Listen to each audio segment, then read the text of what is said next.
sa gitna po ng kontrobersya na inaharap ng sambayanang Pilipino sa kasalukuyang panahon, may mga nagtatanong, ano ba yung kasalanan ng mayaman?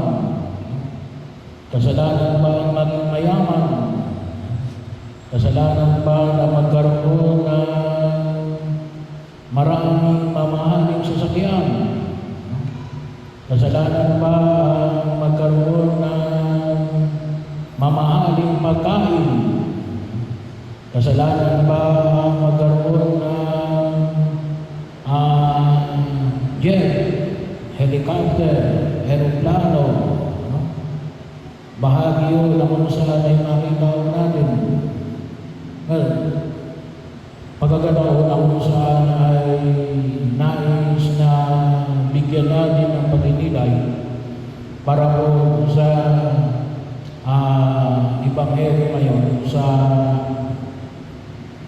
mensahe na ipinahayag ni Jesus tungkol sa mayaman at kay Lazaro.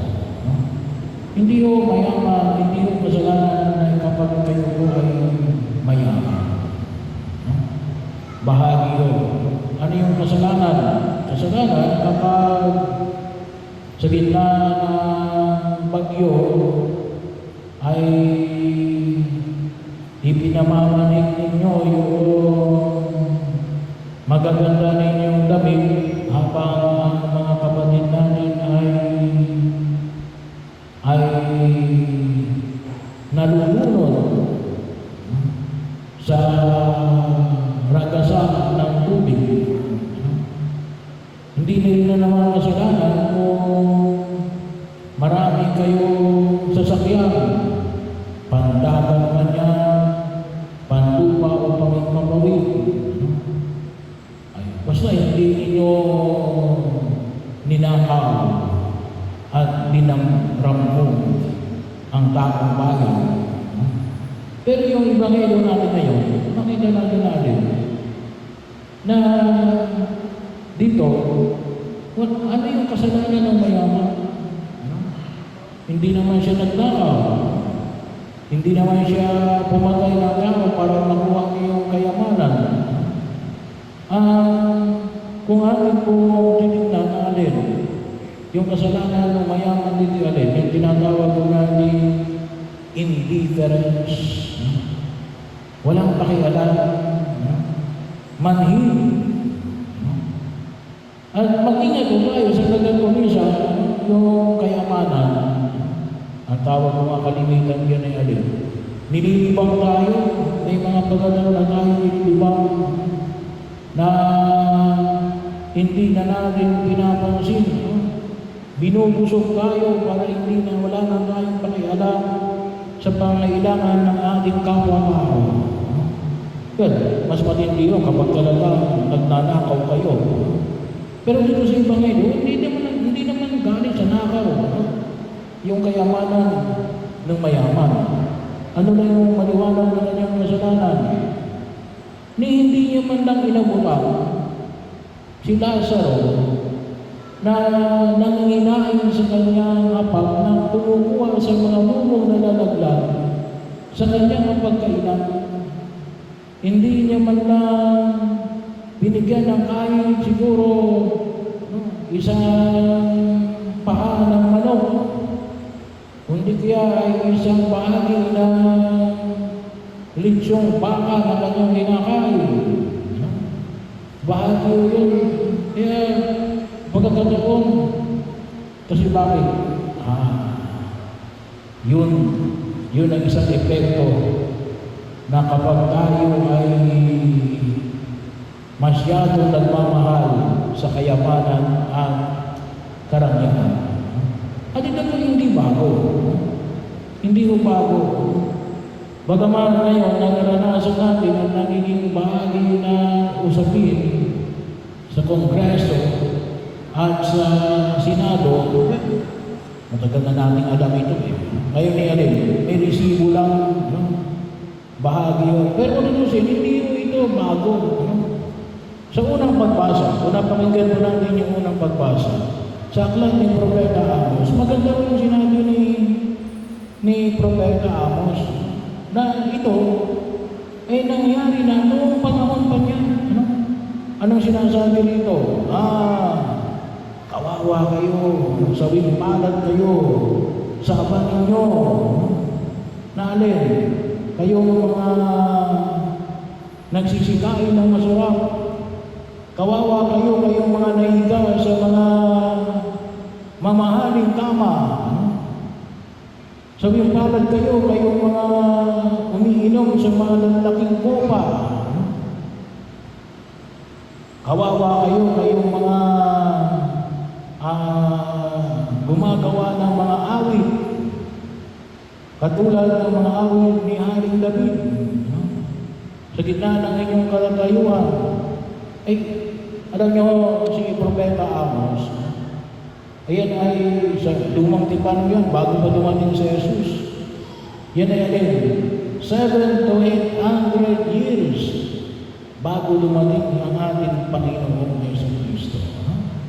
Pero mo yung supunusin ko, kung isasama pa natin, sa panahon natin, that is 2,800 years ago, ay ipinamana sa ni Propeta Amos ang ganitong klase ng katatayuan. Bakit? Kasi sa gitna ng kanilang kayamanan, pinabayaan nilang bayang Israel. Nawala yung kanilang guard, nawala yung kanilang safeguard. Bahagi yun, hindi mo yung sabi na safeguard. Bakit? Kasi ipinamalik niya natin, ito yung panahon natin, na dahil sa kanilang pagkahirati sa kayamanan, hindi na nila napansin yung hinaing ng kanilang kapwa Israelita. Kuminsan, ganyan din nangyari. Parang wala lang sa atin yung mga kapatid natin na matagal nang lubog sa baha, samantalang hindi pa yung nagpapasasa ng kanilang kayamanan na mula sa Ghost Project at saka sa mga substandard na proyekto. Eh bakit yun? At ano yung ibinahayag ni Propeta Amos? Nawala yung kanilang pag-aanda kaya rin. Hinayaan nila natin. Sila ay salakayin at matalo ng alin ng Babylonian Empire. Well, bagaman mga 100 taon pa ang nakalipas bago nangyari yun, kaya lang, yun. Kaya po yung corruption, hindi lang moral ang iniirog niyan.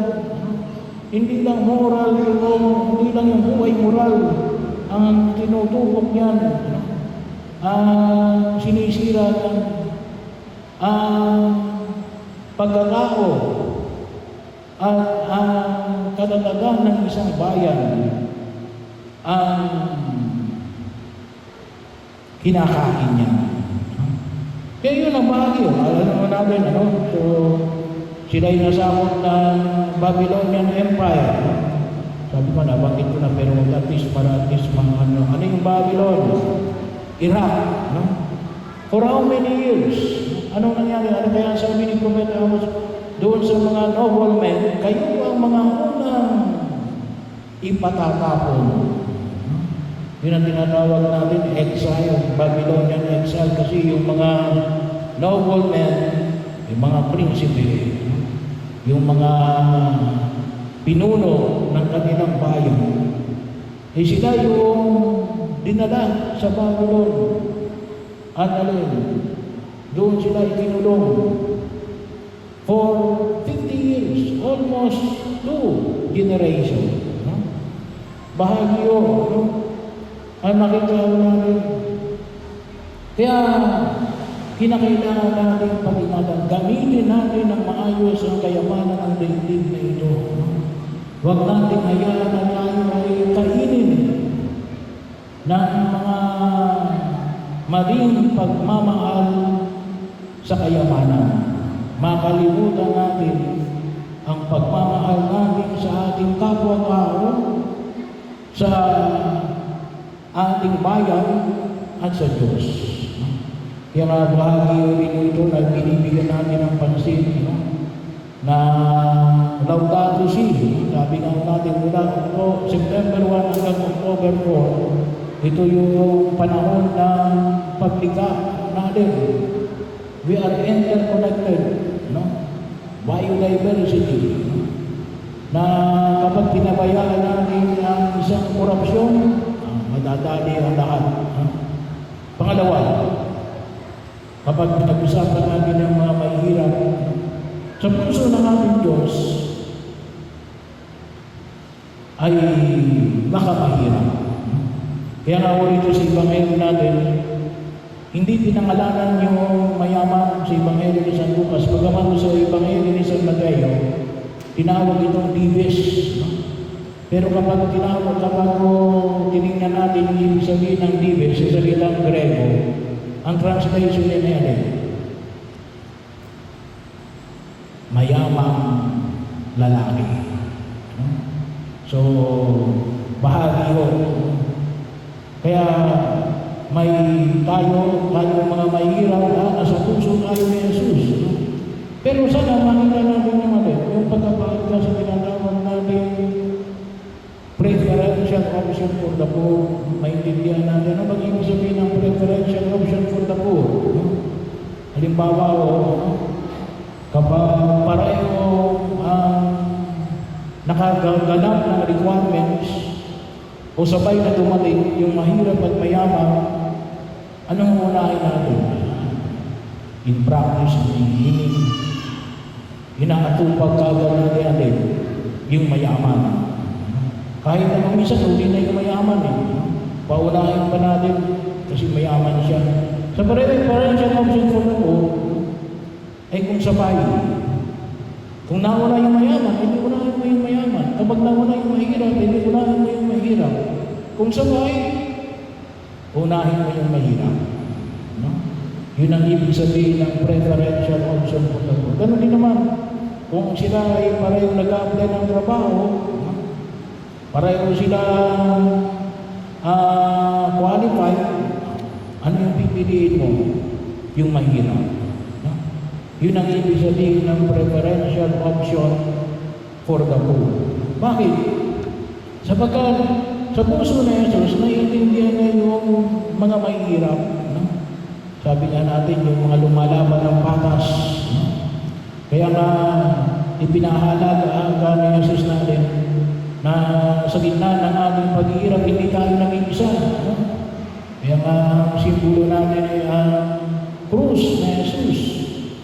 Bahagi o huwag natin kalimutan, palagi natin kasama si Jesus na sa pagtugon natin sa kanyang panawagan, na tawag na natin lumalaban tayo ng patas. At huwag nating gagawin na gawin natin lisensya sa paggawa ng kasalanan dahil tayo ay mahirap.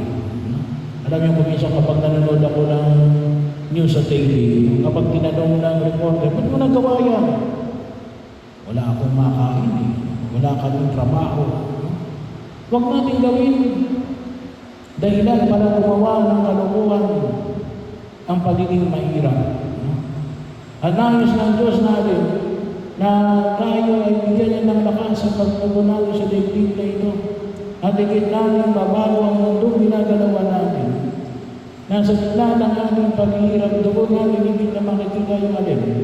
Yung mensahe na pinapayag ni Jesus na alin, yung kahalagahan ng pag-ibig. Ng pag-ibig. Pag-ibig sa Diyos at sa kapwa. Pag-ibig sa bayan. Pag-ibig sa kalikasan. Huwag natin ayaman natin, sirain ito ng pag-ibig sa kayaman.